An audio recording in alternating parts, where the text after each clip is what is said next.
Hey, how's it going again, Guardians?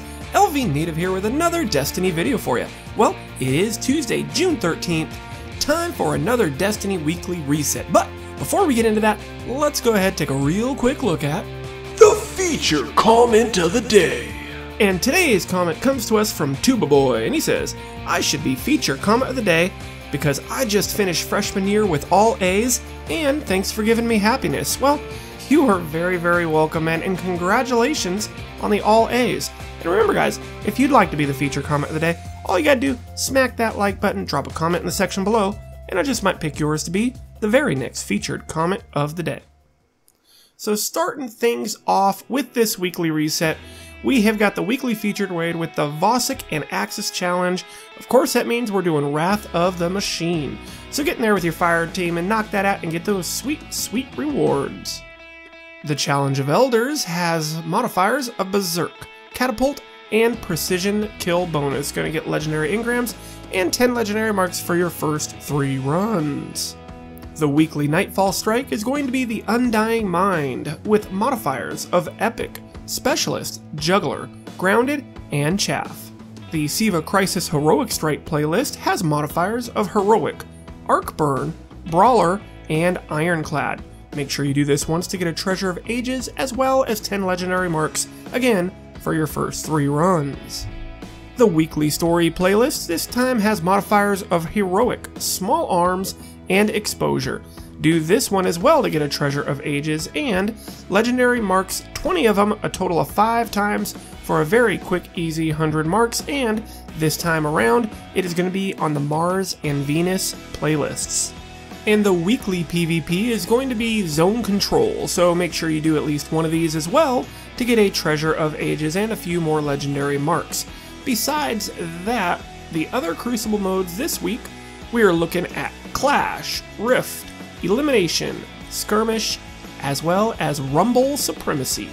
Real quick, popping over to the Iron Temple and seeing what Tara Karn has for us as far as the Iron Lord artifacts go. We've got the Memory of Tamao with an Intellect and Strength roll. Melee attacks on minor minions of the darkness have the chance to temporarily turn the target against its allies. We have the Memory of Radagast with a Discipline and Strength roll. Gain the ability to reflect energy-based projectiles when guarding with a sword and increase your sword ammo capacity. And finally, we have the Memory of Galeon. With a straight strength roll, you get the detailed radar and radar persists when sighting with primary weapons. Very, very decent. One of my favorites.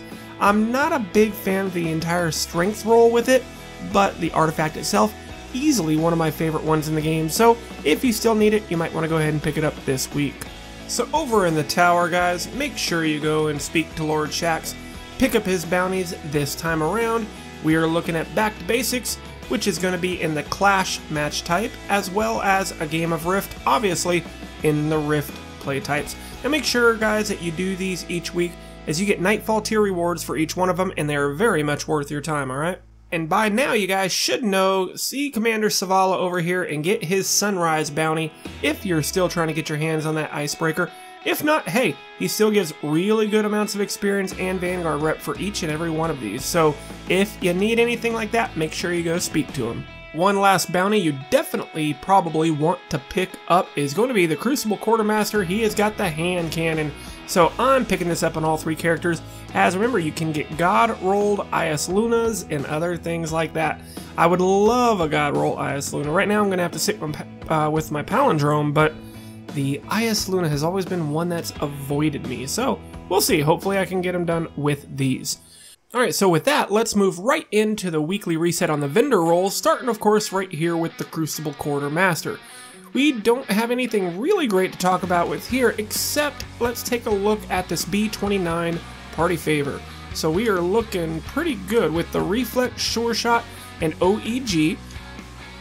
Rodeo, Life Support, Perfect Balance, Rifled Barrel, Glass Half Full. So Glass Half Full, always pretty good perk on these type of pulse rifles. Combine that to get a bit of extra stability with that Perfect Balance, or go for a really long range with the Rifled Barrel. Your choice. If you can handle the recoil, go with the Rifled Barrel. But we also have Rodeo, so that's going to help us with our stability as well. Very, very decent roll for a pulse rifle if you're still needing one of this archetype. Palindrome, for the first time in a while, is actually fairly average. Not bad, but just not as great as it has been. So we got the True Sight and Sure Shot.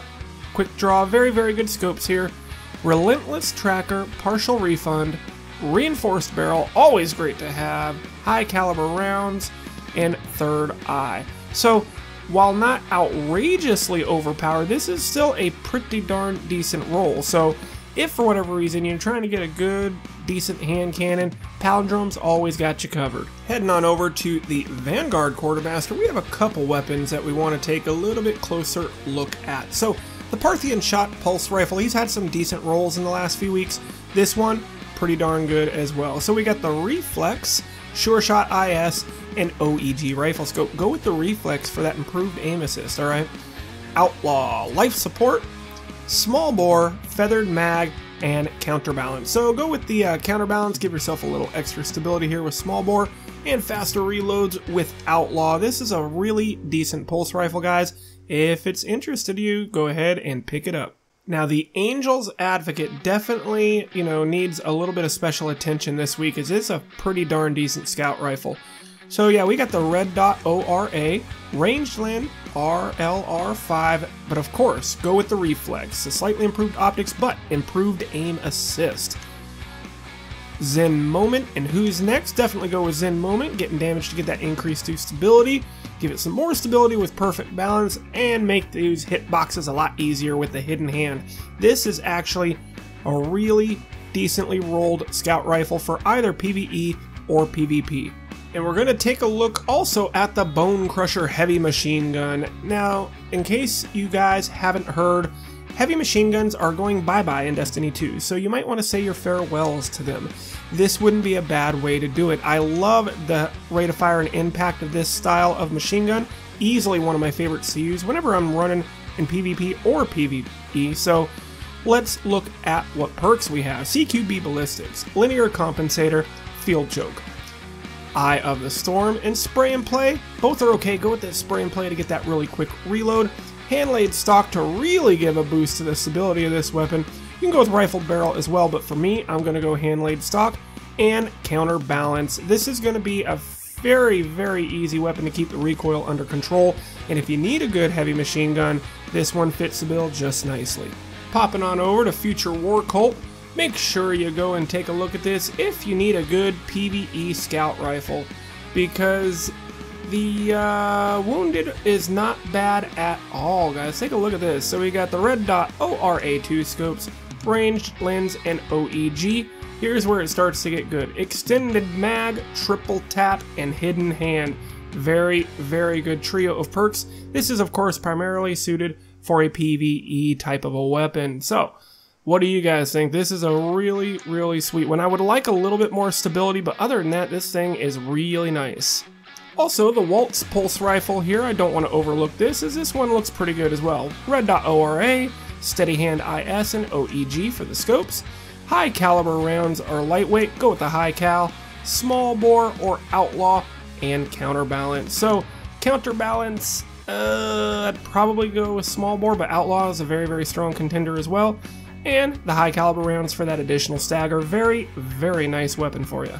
And the Wormwood, we always look at the Wormwood, that's because it's always good. And this time around, no difference. Let's see, Hidden Hand, Hand Loaded, which I always like.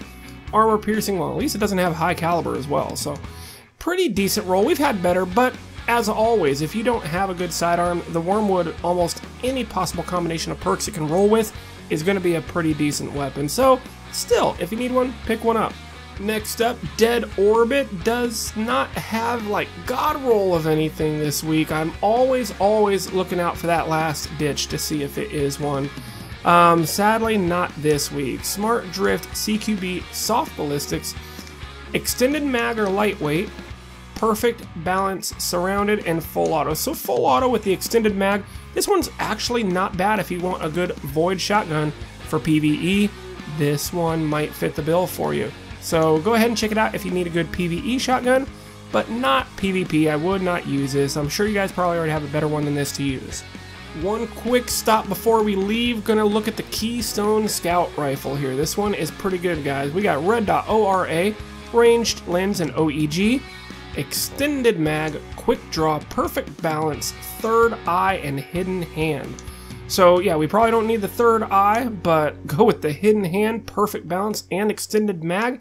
This is going to be a really decent one to run, either PvE or PvP, but I would lean more toward PvE. I think this would be really good for keeping a safe distance on strikes and taking out a lot of the heavier hitters. This is a very, very decent scout rifle. Pick one up if you're so inclined.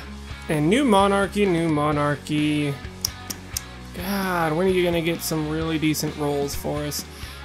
Nothing really to draw too much consideration. I just want to slowly go through here and show you the perks that they got, but nothing here is really worth your guys' trouble. I think if you're doing it, it's just because you have nothing better to spend your legendary marks on, but there's really nothing for you that's gonna be game breaking that you need to make sure you get this week from New Monarchy. Alright guys, so that is gonna wrap it up for this week's video. I hope you guys found it useful and enjoyable. If you did, make sure you smack that like button. In the comment section below, I want to know, what are you guys looking forward to grabbing this week? Is there a particular vendor weapon that you're looking at? Or are you guys really going to be grinding out the raids? What is it you guys are all still after? I'm very, very curious. And just a little quick bit of news. Destiny 2 has a lot of new information that's come out of E3. We did get a Game Informer article that gave us a buttload of information. For one, we do know that I was slightly off on picking the date for the beta. The beta will be released one day later than I thought it would, so July 18th is going to be the official release for the beta. On the 19th, if you pre-ordered, you can get in. If you're Xbox, PlayStation 4, you do get 1 day early access, and also the 21st will be an open beta, so you don't have to have already pre-ordered it. On the 21st of July, everybody will be able to play, and they've also bumped up the actual release date for Destiny 2 by 2 days. So, we are going to be able to get that on September 6th, and not September 8th like we were originally told. Just a little bit of info for you guys in case you missed it before, but hey, as always, this is LVnative. You guys are awesome, and I will see you in the next one.